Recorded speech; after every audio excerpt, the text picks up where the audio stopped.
Students, now look at the board carefully. Two important things are written here. First is an example of instantaneous rate. Second is the concept of rate law expression. Let us understand both very clearly in simple words.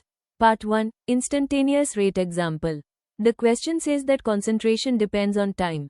The relation given is concentration equals time square plus 3 times time. We are asked to find the rate of formation at 2 seconds. Remember one rule: whenever we have to find the instantaneous rate at a particular time, we differentiate concentration with respect to time. So first we differentiate the expression. The derivative of time square becomes 2 times time. The derivative of 3 times time becomes 3. So the rate expression becomes 2 times time plus 3. Now we put the value of time as 2 seconds. 2 multiplied by 2 plus 3 gives 7. Since the question asks for rate of formation of product, we do not use a negative sign. Also remember the unit. Concentration is measured in mole per liter and time in seconds. So the unit of rate becomes mole per liter per second. This is how we find instantaneous rate at a particular time.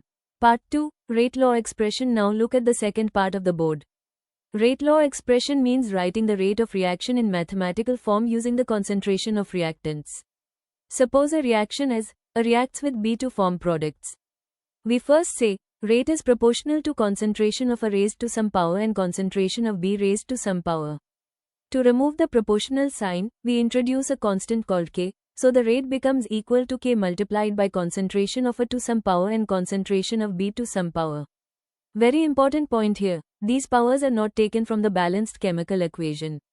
They are found by experiment. Students often make the mistake of taking these powers equal to the numbers in the equation. That is wrong. These powers come from experiment only. The sum of these powers is called the order of reaction. Now understand the meaning of K. K is called rate constant, speed constant, velocity constant or specific rate of reaction.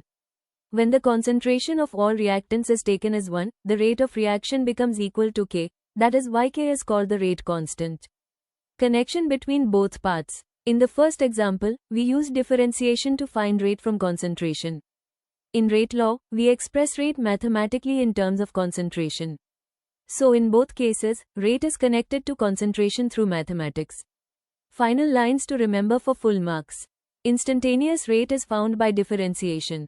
Rate of formation does not use negative sign. Powers in rate law do not come from the equation. Sum of powers is called order of reaction. When concentration is 1, rate becomes equal to K.